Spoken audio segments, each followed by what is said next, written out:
Committee Room 30, sound.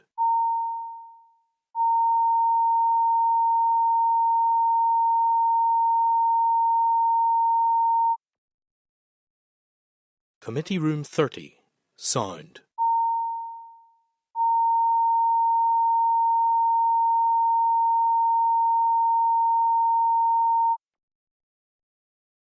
Committee Room 30, sound.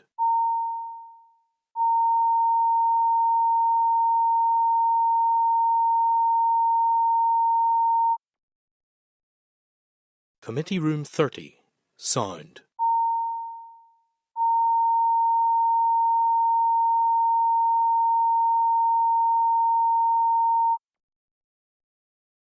Committee Room 30, sound.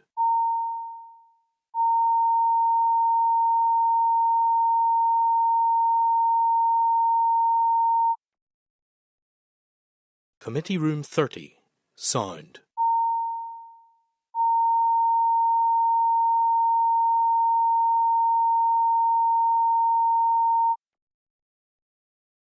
Committee Room 30, sound.